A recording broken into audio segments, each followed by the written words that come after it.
ಜನಾರ್ದನ ರೆಡ್ಡಿ ದೋಷಿ ಅಂತ ಹೈದರಾಬಾದ್ನ ನಾಂಪಲ್ಲಿಯ ಕೋರ್ಟ್ ಈಗ ಸಿಬಿಐ ಕೋರ್ಟ್ ಆದೇಶವನ್ನಾಯಿತಿದೆ. 7 ವರ್ಷ ಜೈಲು ಶಿಕ್ಷೆಯನ್ನ ಮೈನಿಂಗ್ ಕೇಸ್ನಲ್ಲಿ ಜನಾರ್ದನ ರೆಡ್ಡಿ ಈಗ ಫೇಸ್ ಮಾಡಬೇಕಾಗಿದೆ.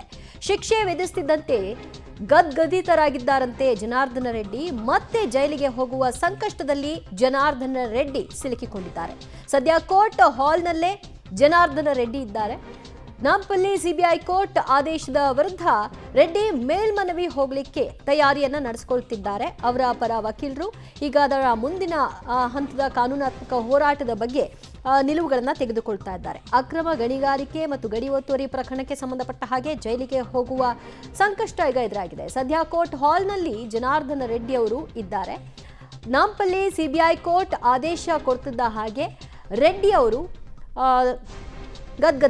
ಗದ್ಗದಿತರಾದಂತೆ ಜೊತೆಗೆ ಈಗ ಮೇಲ್ಮನವಿ ಹೋಗೋದಕ್ಕೂ ಕೂಡ ನಿರ್ಧಾರ ಮಾಡಿದ್ದಾರೆ. ಮೈನಿಂಗ್ ಕೇಸ್ನಲ್ಲಿ ಮತ್ತೆ ಜನಾರ್ದನ ರೆಡ್ಡಿ 7 ವರ್ಷ ಜೈಲು ಶಿಕ್ಷೆಯನ್ನ ಅನುಭವಿಸಬೇಕಾಗಿದೆ. ಶಿಕ್ಷೆ ವಿಧಿಸುತ್ತಿದ್ದ ಹಾಗೆ ಅವರು ಹೈದರಾಬಾದ್ನ ಸಿಬಿಐ ಕೋರ್ಟ್ ಹೋಗಿದ್ರು ಇವತ್ತು ವಿಚಾರಣೆ ಹಿನ್ನೆಲೆಯಲ್ಲಿ. ಇವತ್ತು ಆದೇಶ ಇದೆ ಅಂತ ಕೋರ್ಟ್ ಹಾಲ್ನಲ್ಲಿ ಅವರು ಕುಳಿತಿರೋ ಸಂದರ್ಭದಲ್ಲಿ ಈ ಆದೇಶ ಬರ್ತಿದ್ದ ಹಾಗೆ ಸಹಜವಾಗಿ ಅವರು ಗದ್ಗದಿತರಾಗಿದ್ದಾರೆ.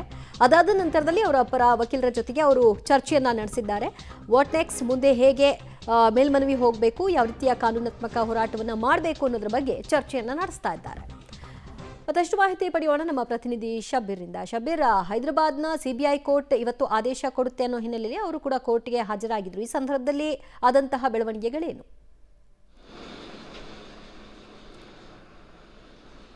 ದಿವ್ಯಾ, ಇನ್ನೊಮ್ಮೆ ಪ್ರಶ್ನೆ. ಹೈದರಾಬಾದ್ನ ಸಿಬಿಐ ಕೋರ್ಟ್ನಲ್ಲಿ ಇವತ್ತು ಆದೇಶ ಇದೆ ಅಂತ ಅವರು ಕೂಡ ಕೋರ್ಟಿಗೆ ಹೋಗಿದ್ರು. ಇವತ್ತು ಆದೇಶ ಬರ್ತಿದ್ದ ಹಾಗೆ ಅವರು ಸ್ವಲ್ಪ ಎಮೋಷನಲ್ ಆಗಿ ಮಾತನಾಡಿದ್ದಾರೆ ಮತ್ತು ಅವರ ವಕೀಲರ ಜೊತೆಗೆ ಮಾತನಾಡಿದ್ದಾರೆ ಮೇಲ್ಮನವಿ ಹೋಗೋ ವಿಷಯವಾಗಿ ಅಂತ. ಏನೆಲ್ಲ ಆಗಿದೆ ಬೆಳವಣಿಗೆಗಳು?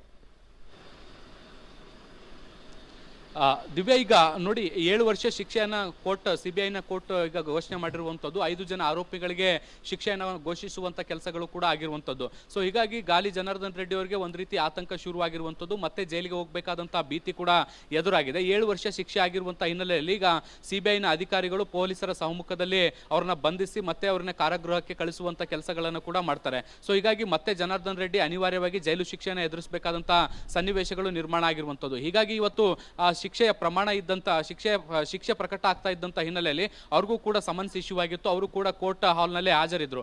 ಯಾವಾಗ ಶಿಕ್ಷೆಯ ಪ್ರಮಾಣ ಘೋಷಣೆ ಆಗ್ತಾ ಇದ್ದಂತೆ ಅವರು ಗದ್ಗದಿತರಾದ್ರು, ಮತ್ತೆ ಭಾವುಕರಾದ್ರು, ಮತ್ತೆ ಕಣ್ಣಲ್ಲೂ ಕೂಡ ನೀರು ಬಂತು. ಅವ್ರು ಮತ್ತೆ ಜೈಲಿಗೆ ಹೋಗಬೇಕಾದಂತಹ ಬೇಸರವನ್ನು ಕೂಡ ವ್ಯಕ್ತಪಡಿಸಿದ್ರು ಅನ್ನುವಂಥ ನಿಟ್ಟಿನಲ್ಲಿ ಅವ್ರ ಜೊತೆಗಿರುವಂಥ ಕೆಲವು ಜನರು ಮಾಹಿತಿಯನ್ನು ಕೊಡ್ತಾ ಇರುವಂಥದ್ದು.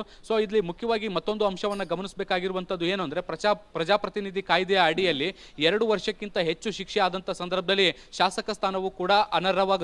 ಸೊ ಹೀಗಾಗಿ ಒಂದು ಕಡೆ ಜೈಲು ಶಿಕ್ಷೆಯನ್ನು ಅನುಭವಿಸಬೇಕಾದಂತ ಶಾಕ್ ಜನಾರ್ದನ್ ರೆಡ್ಡಿ ಅವರಿಗೆ ಒಂದು ಕಡೆ ಆದ್ರೆ, ಮತ್ತೊಂದು ಕಡೆಗೆ ಅವರ ಶಾಸಕ ಸ್ಥಾನವೂ ಕೂಡ ಈಗ ಅನರ್ಹಗೊಳ್ಳುವಂತ ಸಾಧ್ಯತೆಗಳು ಕೂಡ ಕಂಡು ಬರ್ತಾ ಇದ್ದಾವೆ. ಹೀಗಾಗಿ ಬ್ಯಾಕ್ ಟು ಬ್ಯಾಕ್ ಶಾಕ್ ಅನ್ನು ಎದುರಿಸ್ತಾ ಇರುವಂತದ್ದು ಜನಾರ್ದನ್ ರೆಡ್ಡಿ ಅವರೀಗ ಒಂದು ರೀತಿ ಆಘಾತಕ್ಕೆ ಒಳಗಾಗಿರುವಂತದ್ದು. ಈಗ ಮುಖ್ಯವಾಗಿ ಅವರು ಹೈಕೋರ್ಟ್ಗೆ ಮೇಲ್ಮನವಿ ಸಲ್ಲಿಸೋದ್ರ ಬಗ್ಗೆ ಕೂಡ ಚರ್ಚೆಗಳು ಕೂಡ ನಡೀತಾ ಇರುವಂತದ್ದು. ಅವರ ಪರ ವಕೀಲರು ಕೂಡ ಈಗ ಸಾಕಷ್ಟು ಕೆಲಸಗಳನ್ನು ಕೂಡ ಮಾಡ್ತಾ ಇದ್ದಾರೆ. ಈಗ ಹೈಕೋರ್ಟ್ಗೆ ಮೇಲ್ಮನವಿ ಅರ್ಜಿಯನ್ನು ಸಲ್ಲಿಸಿ ಈ ಒಂದು ಶಿಕ್ಷೆಯ ಪ್ರಮಾಣಕ್ಕೆ ತಡೆಯನ್ನು ತಂದು ಮತ್ತೆ ಜಾಮೀನು ಪಡೆಯುವಂತ ಪ್ರಯತ್ನಗಳನ್ನು ಕೂಡ ಮಾಡುವಂತ ಸಾಧ್ಯತೆಗಳನ್ನು ನಿರೀಕ್ಷೆ ಮಾಡಲಾಗ್ತಾ ಇರುವಂತದ್ದು. ಆದ್ರೆ ಅದಕ್ಕೆ ಒಂದಷ್ಟು ಸಮಯ ಕೂಡ ಬೇಕಾಗುತ್ತೆ. ಅಲ್ಲಿವರೆಗೂ ಕೂಡ ಅವರನ್ನ ಅರೆಸ್ಟ್ ಮಾಡಿ ಅವ್ರನ್ನ ಮತ್ತೆ ಕಾರಾಗೃಹಕ್ಕೆ ಕಳಿಸುವಂತ ಸಾಧ್ಯತೆಗಳನ್ನು ಕೂಡ ಈಗ ನಿರೀಕ್ಷೆ ಮಾಡಲಾಗ್ತಾ ಇದೆ.